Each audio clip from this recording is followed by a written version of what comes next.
بسم اللہ الرحمن الرحیم۔ السلام علیکم، میرا نام عبد الرحمن ہے اور آج کا جو میرا ٹاپک ہے وہ عید الاضحیٰ کے موقع پر قربانی کے مسائل کی تفصیلات۔ تو جناب عالی، آج میں قربانی کے مسائل کی تفصیلات بیان کروں گا آپ لوگوں کے سامنے۔ اس سے پہلے میں آپ کو بتانا چاہوں گا کہ فضائل قربانی۔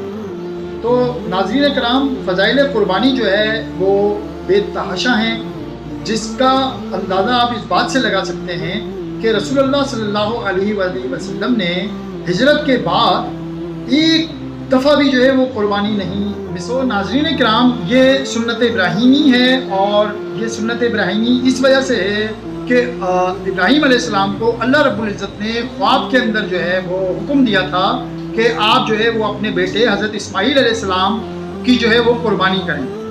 اس پر جب انہوں نے اس خواب کو اپنے حضرت اسماعیل علیہ السلام سے ذکر کیا تو حضرت اسماعیل علیہ السلام نے کہا کہ ابا حضور، آپ جو ہے وہ اللہ رب العزت کے حکم کو جو ہے وہ بجا لائیں اور میں قربانی کے لیے تیار ہوں۔ تو ایک باپ ہونے کی حیثیت سے حضرت ابراہیم علیہ السلام کے دل میں درد، تکلیف، اس کے باوجود، اس قدر تکلیف کے باوجود انہوں نے اپنے اللہ رب العزت کے حکم کو پورا علیہ السلام کو جو ہے وہ لٹایا اور چھری تیز کی، تیز دھار چھری حضرت اسماعیل علیہ السلام کے اوپر جب پھیرنے لگے تو جنت سے جو ہے اللہ رب العزت نے جو ہے وہ ایک مینڈا جو ہے وہ بھیج دیا، جو کہ حضرت اسماعیل علیہ السلام کی جگہ پر جو ہے وہ آ کر لیٹ گیا، اور جب حضرت ابراہیم علیہ السلام نے چھری پھیری تو وہ بجائے اسماعیل علیہ السلام کے گلے پر پھرنے کے وہ اس مینڈے کے جو ہے نا وہ گلے پر پھر گئی، جس سے جو ہے حضرت اسماعیل علیہ السلام جو ہے وہ محفوظ ہو گئے۔ اور یہاں حضرت ابراہیم علیہ السلام کا جو ایک جو ہے وہ کہتے ہیں کہ ایک امتحان تھا اللہ رب العزت کی طرف سے، وہ امتحان پورا ہوتا ہے اور حضرت ابراہیم علیہ السلام اپنے اس امتحان کے اندر جو ہے وہ پاس ہو جاتے ہیں۔ رسول اللہ صلی اللہ علیہ وسلم نے ہجرت کے بعد سے ہر سال جو ہے اس قربانی کے فریضے کو انجام دیا اور تمام امت مسلمہ کو اس بات کا حکم دیا کہ جو بھی صاحب استطاعت ہیں وہ اس قربانی کے فریضے کو انجام دیں ہر سال۔ اچھا، اب صاحب استطاعت کی بات آتی ہے، تو اب سب سے پہلے تو ہمیں یہ سمجھنا پڑے گا صاحب استطاعت ہونے کے لیے کیا چیز لازم ہے، تو کون سے لوگ ہیں جو صاحب استطاعت کہلائے جائیں گے۔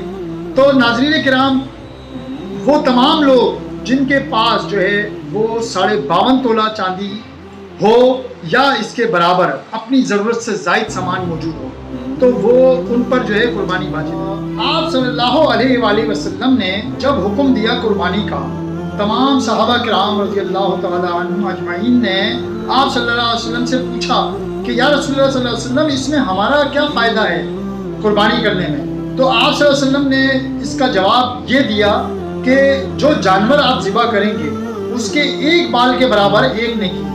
تو اب آپ ناظرین اندازہ لگائیں کہ جو قربانی کا جانور ہم لاتے ہیں اس کے جسم پر کتنے بال ہوتے ہیں، تو آپ اندازہ لگائیں ہم کتنی جو ہے نا مطلب لاکھوں کروڑوں جو ہے نا سے زیادہ جو ہے وہ اس کے اوپر بال ہوتے ہیں، اور اس قدر جو ہے وہ نیکی ہمیں جو ہے مطلب حاصل ہوتی ہے اس قربانی کے فریضے کو انجام دینے سے۔ تو ناظرین کرام، یہ تھا، میں نے آپ کو کنکلوڈ کیا۔ قربانی بتاتا ہوں قربانی کس پر واجب ہے۔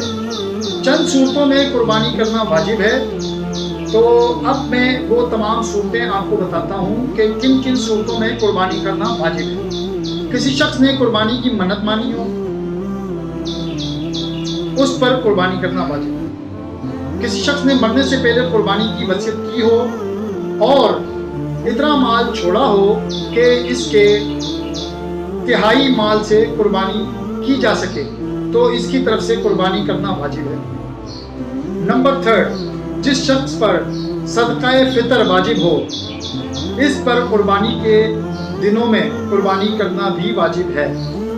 بس جس شخص کے پاس رہائشی مکان، کھانے پینے کا سامان، استعمال کے کپڑوں اور روزمرہ کے استعمال کی دوسری چیزوں کے 52.5 تولہ چاندی کی مالیت کا نقد روپیہ، مال تجارت یا دیگر سامان ہو، اس پر قربانی کرنا واجب ہے۔ مثلاً ایک شخص کے پاس 2 مکان ہیں، ایک مکان اس کی رہائش کا ہے اور دوسرا مکان خالی ہے، تو اس پر قربانی کرنا واجب ہے۔ جبکہ اس خالی مکان کی قیمت 52.5 تولہ چاندی کی مالیت کے برابر ہو یا اس سے زیادہ. پھر یا مثلا ایک مکان میں وہ خود رہتا ہو اور دوسرا مکان کرایہ پر اٹھایا ہے تو اس پر بھی قربانی واجب ہے. البتہ اگر اس کا ذریعہ معاش بھی مکان کا کرایہ ہو تو یہ بھی ضروریات زندگی میں شمار ہوگا اور اس پر قربانی کرنا واجب ہے. یا مثلا کسی کے پاس 2 گاڑیاں ہیں، ایک عام استعمال کے لیے ہے اور دوسری جو ہے وہ زائد، اس پر بھی قربانی واجب ہے. یا مثلا کسی کے پاس رہائشی مکان کے لیے ہے اور دوسرا جو ہے وہ زائد، تو اگر اس کے دوسرے پلاٹ کی قیمت 52.5 تولہ چاندی سے زائد ہے تو اس پر بھی قربانی واجب ہے. عورت کا مہر معجل اگر اتنی مالیت کا ہو تو اس پر بھی قربانی واجب. والدین کی طرف سے دیا گیا زیور اور استعمال سے زائد کپڑے نصاب کی اہلیت کو پہنچتے ہوں تو اس پر بھی قربانی واجب ہے. ایک شخص جو کہ ملازم ہے، اس کی ماہانہ تنخواہ اس کے اہل و عیال کے گزر بسر کے لیے کافی ہے، بس کوئی سیونگ نہیں ہو سکتی اس کے پاس، تو اس کے اوپر قربانی واجب نہیں ہے. ایک شخص کہ جس کے پاس زرعی زمین ہو، جس کی پیداوار سے اس کی گزر بسر ہو جاتی ہے، وہ زمین اس کی ضروریات میں سے سمجھی جائے. ہاں، ایک شخص کے پاس بیل ہل جوتنے کے لیے ہو اور دودھ دینے والی گائے بھینس کے علاوہ اور مویشی ہو، ان کی اہلیت نصاب کو پہنچتی ہو تو اس پر قربانی کرنا واجب ہے. ایک شخص صاحب نصاب نہیں، نہ قربانی اس پر واجب ہے، لیکن اس نے شوق سے قربانی کا جانور خرید لیا تو اس پر قربانی واجب ہے. مسافر پر قربانی واجب نہیں ہے. قول کے مطابق اگر کوئی بچہ یا کوئی مجنون ہے تو اس کے اوپر قربانی واجب نہیں ہے، خواہ وہ مالدار ہو یا صاحب نصاب ہو.